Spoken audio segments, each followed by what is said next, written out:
This is Pete Moore on Halo Talks NYC. I have the pleasure of bringing a friend of mine from 23 years ago, back in the dial-up, the DSL, and the check your email back at Kinko's days. Arman, coming in from Inverness, Florida. Welcome to the hi-fi, Wi-Fi fitness industry and the Halo sector. Good to see you again, man. Thanks for reaching out. No problem. Great seeing you too. Good memories. Yeah. So we were using the term wellness back in the day, and I was fine with it until I realized where it came from back in the day. But you and I were talking about websites back at that time, and you were doing some corporate sales. Yeah. Give us just for the listeners here, this podcast is going to be about, longevity and what Arman's kind of learned and gleaned over the years. Basically set up a B2B strategy, work with executives and work with teams to try and accomplish those goals. So, Arman, why don't you talk about your progression over the years and, why you kind of landed where you are now?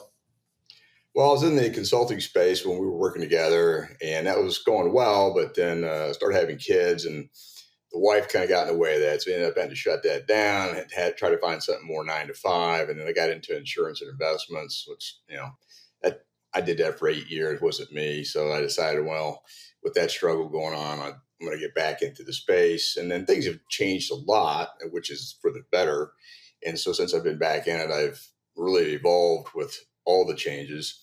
And so now it's at a point where there's new stuff coming out over the past couple of years, which people are probably familiar with, but it's also growing really well. And that's how to improve your health span, your muscle span, and your lifespan for the long term, so that you can actually enjoy, your fruits of your labor if you've been doing well financially, and you don't want to go through what everybody else is going through, all this chronic health problems, and it's just failing society. But there's a lot of great answers now. But people, they're kind of like confused massively on what's the best approach. Is the fitness approach, the nutrition approach, and all the other things that pop up. So you looking to basically do this on a curated one-to-one basis? Do you have a plan that you kind of push people into?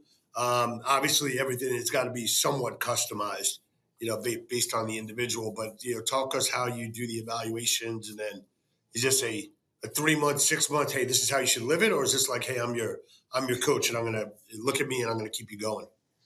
Yeah. So it's really up to the client, what they need and what they'd like. But the way the process works is if you'd like to learn more about how I operate with people, then you do a deep dive questionnaire. That questionnaire would be sent to me. We schedule a call. It could be a Zoom call or phone call. And I go through this questionnaire to learn about your beliefs on nutrition, exercise, health in general, so that I can determine if we're going to be a good fit to work together. Because there's a lot of belief changes that have to happen based on my experience and the people I work with to make things work. So after we conclude the call and we both feel like we could work together, then at that point, the next step is going to be extensive lab work. And I mean extensive lab work. It's not your typical lab work you would get at any medical doctor.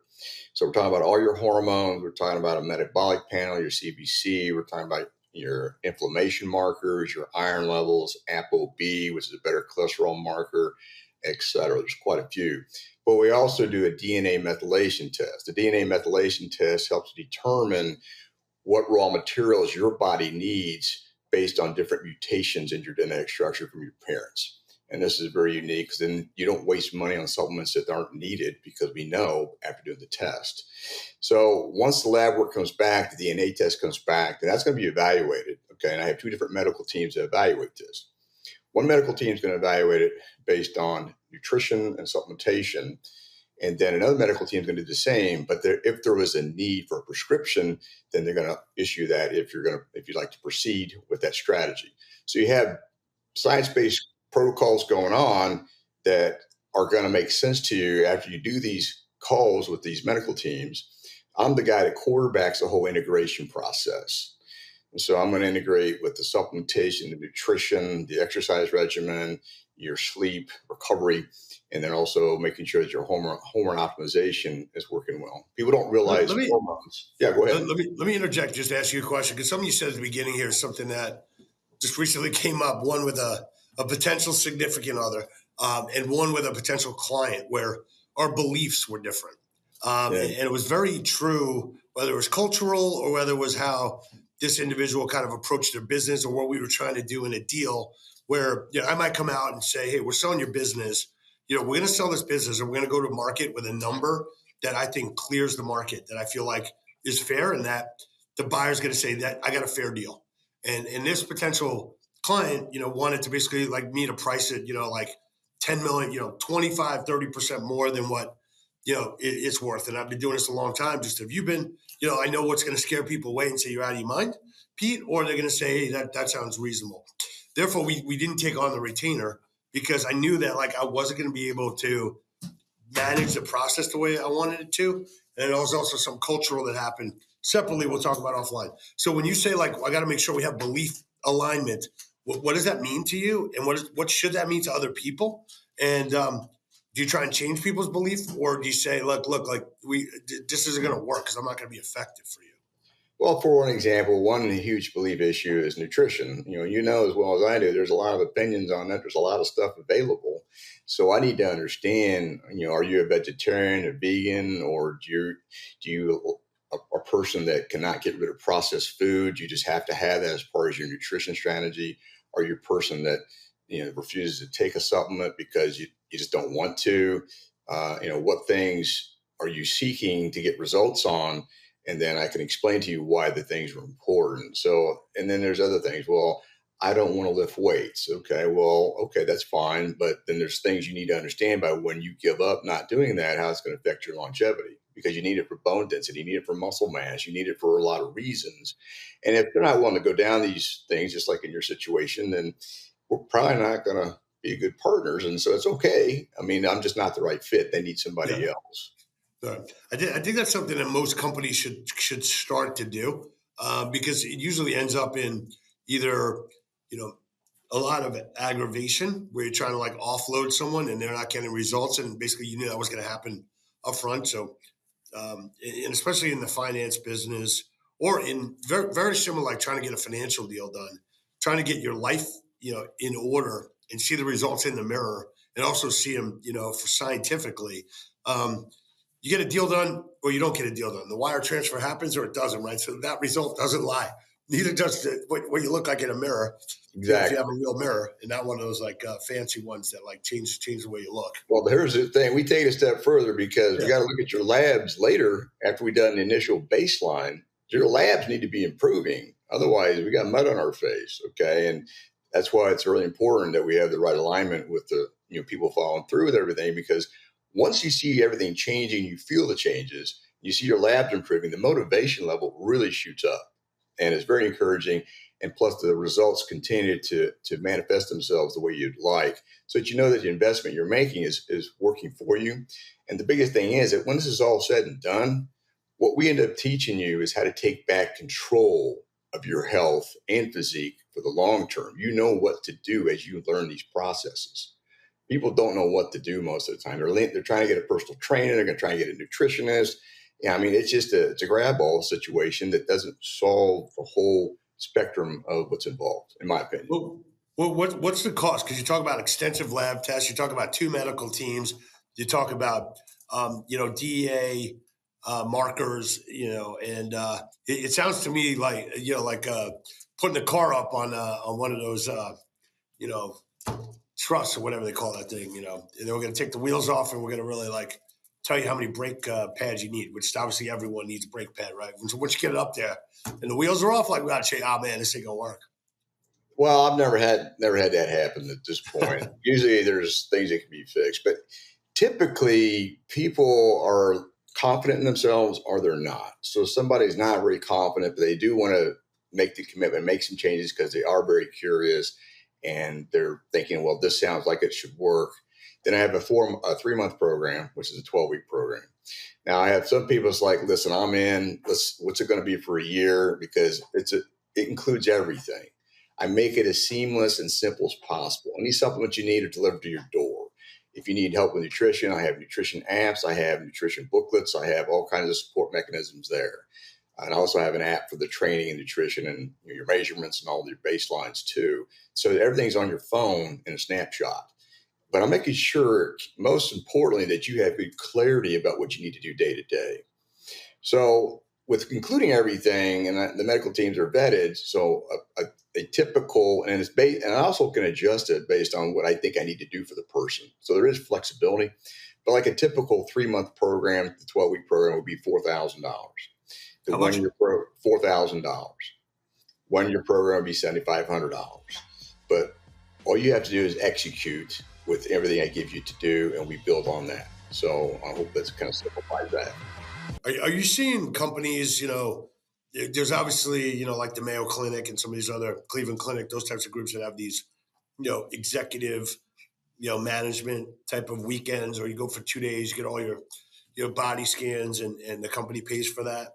Are you seeing this as being mostly out of pocket? Are you seeing insurance companies? Are you seeing people saying, hey, I want this to be part of my corporate benefits plan? Well, it's an interesting point, a great question. So, for first of all, like with my program, it's also approved through TrueMed, so you can pay for this program through your HSA or FSA Okay, account. nice. So you have that. That gives you flexibility. Now, the scans and things are very expensive, so they're not going to be covered by insurance unless it's an absolute medical need that has to be confirmed by a medical professional. So anything that's considered exploratory with insurance is not going to be most likely covered. Now, it could be exceptions, but that's been my experience. And also, my wife's has a benefits company, so I kind of have an understanding of how that works. But the flexibility of FSA and HSA is really good. Yeah, no, it's huge. Yeah, we just started covering that. And then for people that don't know, um, with one of the changes in the IRS code, it appears now that you get a letter of medical necessity. That's That's part of the yeah issued. of the getting the reimbursement. Yeah. Yeah. So with TrueMed, with Flex, Dr. B are some of the groups that are issuing these letters of medical necessity, which taps into the HSA, FSA, and now on DoorDash. Even if you go to a DoorDash and you go to like a Walgreens, and if you live in a big city and you get I'm not saying I'm too lazy to go walk to the drugstore. However, I might be doing something else at the same time. Yeah. Point being that that's unlocking a lot of value Yeah. in dollars for people on their HSA accounts. Well, if you think about it, most people aren't using their HSA.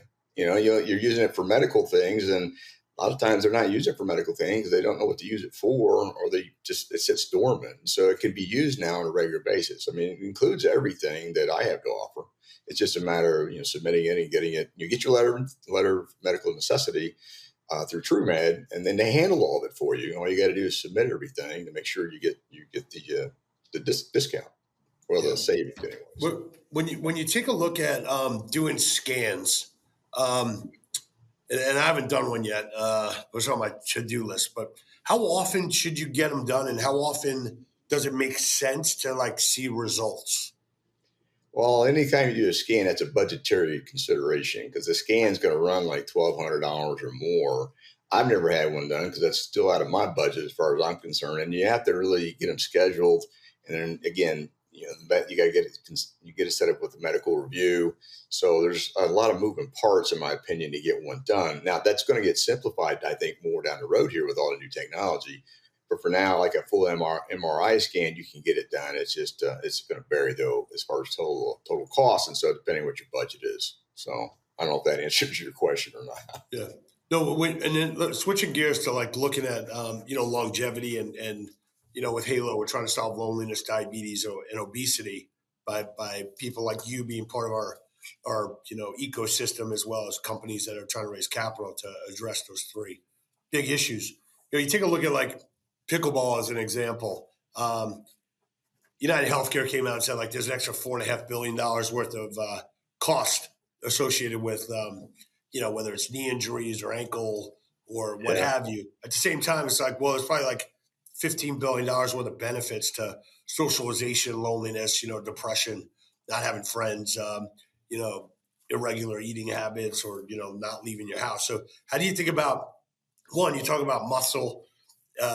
Recovery and muscle, is the currency, if you will, to make sure that you live longer. At the same time, whatever age I am, I'm probably going out to play pickleball, and I'm going to deal with the consequences of that. Yeah, well, the best way to deal with that is being as good a shape and condition as you can be in. And so strength training is going to keep the ligaments and tendons where they need to stay. It's going to keep the muscles around it, so you're less likely to have those strains or tears. But you also got to read your body. If you have an abnormal feeling in the knee or something, that you've been playing pickleball. Okay, you need to give it a break and then rehab that as quickly as possible, which it will if you leave it alone and work on it. So there's it's always a risk that people take. But if you're leaner, less likely to have a problem. If you're heavier, yeah, if you're going side to side, you got a good chance of straining the knee or falling, hitting the hip, all kinds of things that can happen. Yeah. Yeah.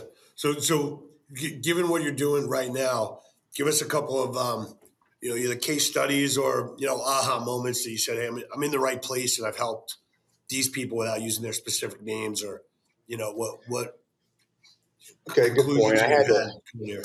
I had a couple that were referred to me through another client that really enjoyed what I had done for him. And so it was a husband and wife team.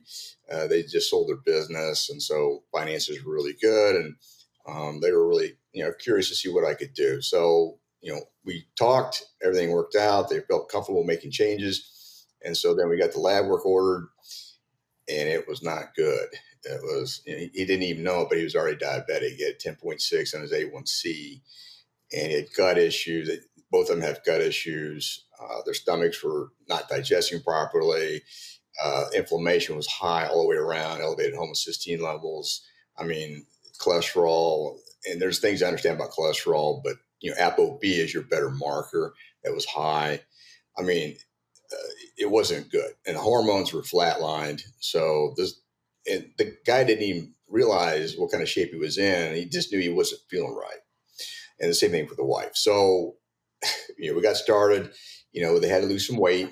They were overweight. So what I do for that, most cases with people in that situation, I have a carb cycling strategy, which is nutrition, because people don't understand insulin. So you need to understand insulin if you want to lose body fat. And that's a key element. Some people refuse to understand that, but it's a fact. And so to help them with the insulin, to help lose the body fat, I use berberine in a strategic way so that it doesn't affect the muscles when they're training. So that's one way to help push the insulin down and control it, along with at the same time nutrition, making sure that I don't count calories because that's not necessary when you're looking to lean somebody out. Carbohydrates are the focus because that's what's causing most of the issue, and then eliminating the processed food and sugar. And so there's a lot more that we did with this couple, but at the same time, designed their workout programs, put everything in place. They executed well, they focused, and I mean, they have just done a 360. They're ecstatic. His A1C is 5.2 now. This is after 6 months. Could you do a crash course on insulin real quick as you referenced? You got to really understand that. Yeah. So what people don't understand about insulin is look at what people eat every day: high in sugar, high in carbohydrates. Everybody thinks carbohydrates are harmless, but at the end of the day, that gets stored as fat. Insulin is a fat storage hormone.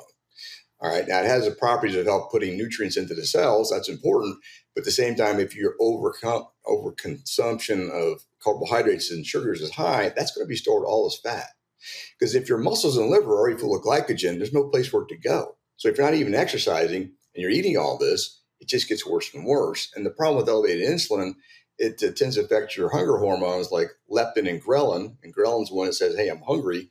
It tends to stay elevated more. So you become resistant to it, which also leads to insulin resistance, which leads to all kinds of problems. And insulin resistance leads to basically damage to the mitochondria. And this starts to overload the liver. So, and one way to check the liver is check your alanine transaminase level. If it's over 25, then you're probably on your way to insulin resistance. And what this basically means is your mitochondria, the powerhouse of the cell, is not getting what it needs, and they're starting to malfunction, which affects your energy. I know it's kind of a long-winded statement, but no, I think it's helpful. I think it's important because I think a lot of terms are used and thrown around as if people understand what that means. With a lot of these, either chronic conditions or diseases. Insulin is a chronic condition if it stays elevated. Of it. Yeah, I mean, insulin if it stays elevated is a chronic condition because it also causes inflammation. And if you become insulin resistant, then as you continue to eat, you can't. That's when you start becoming pre-diabetic, then diabetic, and then that's, again, tissues are getting damaged all the time because it affects the capillaries. So, when you start to affect the capillaries, that's permanent damage. So, you as as an entrepreneur and building this business on coaching and longevity, for other people that are doing something similar to you, maybe some like tea leaves on like how, obviously you've been doing this for a long time, so you got a network in place, but do you go to trade shows? Do you kind of put a lot up on LinkedIn? Is like, hey, I'm an expert, and this is, how I get my leads or how I build my business. Obviously, I'm doing the same thing clearly with this podcast, as well as, commenting on things that I see in the market that maybe I could opine on. So talk about kind of being a coach and entrepreneur, knowing that, you're not necessarily looking to scale your business. You're looking to optimize yourself at the same time as optimize other people. Well, so for me, like I actually went to my first biohacker conference, which was in Miami, which was very interesting. And so I got some networking done there and met another medical group that I wanted to partner with, which was really nice to have, and learned a lot too. There's so much technology coming down the pipe on this because, there's a lot of money to be made because the wealthy people are trying to figure out how they can live a more quality life, more reason because they have the resources to do that. And so they're very open-minded.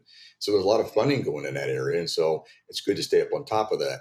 As far as the marketing for me, it's mostly referrals, social media. I do a lot of posting, like 2 posts a day with LinkedIn. I have I have a personal LinkedIn page, and then I have my business LinkedIn page, and I do the same thing for Facebook and Instagram. Those are the main ones that I kind of focus on. I'll do stuff on TikTok. I have a YouTube channel, which is, I get a lot of reaction on that. So it just depends on, what it takes for people to learn more about what's going on out there. I'm still working on all that because it is a work in progress, as you probably know, when you're trying to find the right people. So that's kind of where I'm at with that. And in closing here, we'll have all the information in the show notes, but you got any quotes that you live by or something that's in your office that you that refer to? And I don't really have anything that's too set in stone. I kind of move around with what's out there. I do like to say, teach people how to take back control of their health and physique because people just don't know. I mean, they just really don't know. And when they start learning how things work, then it's like, oh, now I kind of get it. But it's hard for them to even have that vision.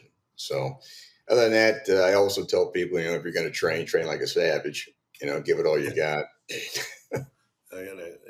I gotta get back into training like a savage instead of dancing on my bike. But anyway, we'll talk about that another time.